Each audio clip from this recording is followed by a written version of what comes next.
Okay, let's do one more. Let's do one more example here. So here we got a 1.5 kilogram mass, right? And it's at the top there, right? Let's say it's going some speed, right? I mean, we don't know what that velocity is, but there it is, right? Okay. And at the bottom, we know that at the bottom, the rod is exerting an upward force of 25 newtons on it to make it go in the circle. Okay, so what we're going to do here is we're actually going to start with the bottom. We're going to start with F equals ma. We know that one of the forces acting on it is an upward force of 25 newtons, right? Upward, that means it's a positive force, right? That's one of the forces acting on it. The other force would be, of course, the force of gravity. So weight is mg, right? So 1.5 times 9.81. 1.5 times 9.81 is 14.715, right?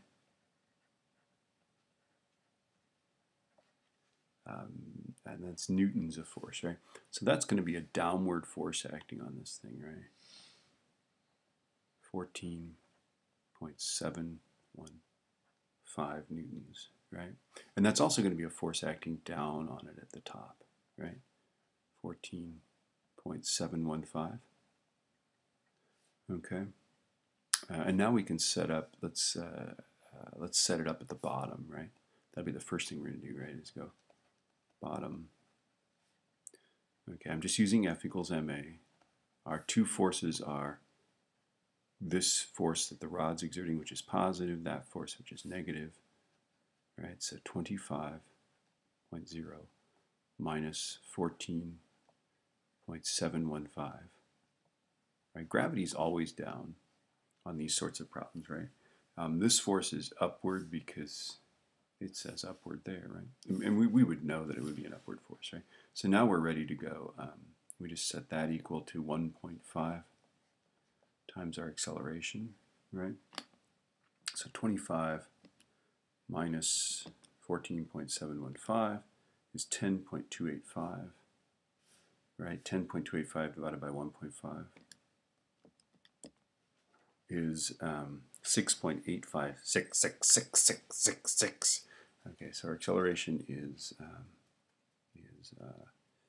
6.856 repeating meters per second squared, right? Now, notice that that acceleration is less than 9.81. So we predict, I predict therefore that at the top, when we calculate this force, right, that force is going to be an upward force because it's going to, at the top, be accelerating down only at 6.856. To keep it from accelerating at the full 9.81, you'd have to exert an upward force. Let's do, so what is this centripetal acceleration of the mass? We have 3 sig figs, so we'd say 6.86, right? Is the answer to that, right? What's its speed? Well, I'm going to use a is v squared over r. So therefore, v is the square root of ar, right? So that's going to be the square root of, let's see, 6.856 repeating, right, times 2. That's our radius, right? Okay, so that is, I'm going to store that thing in A. Okay, times 2 raised to the 0.5 power, 3.70 meters per second.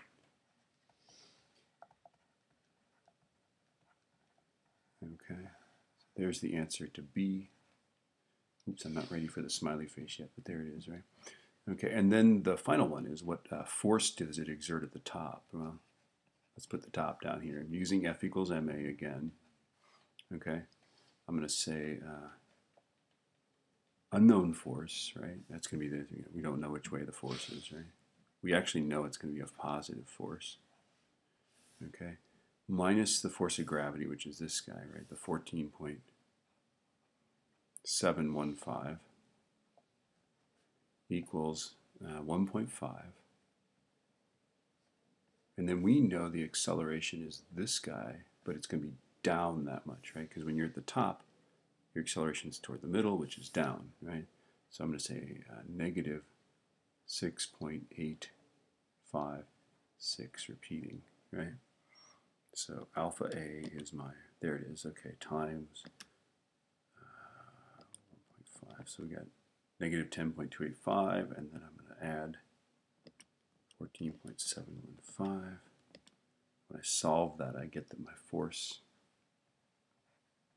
is positive 4.43. Okay, so that means that it's, the fact that it's positive means that it's an upward force, right? We also know it's upward because it's, well, it's less than 9.81.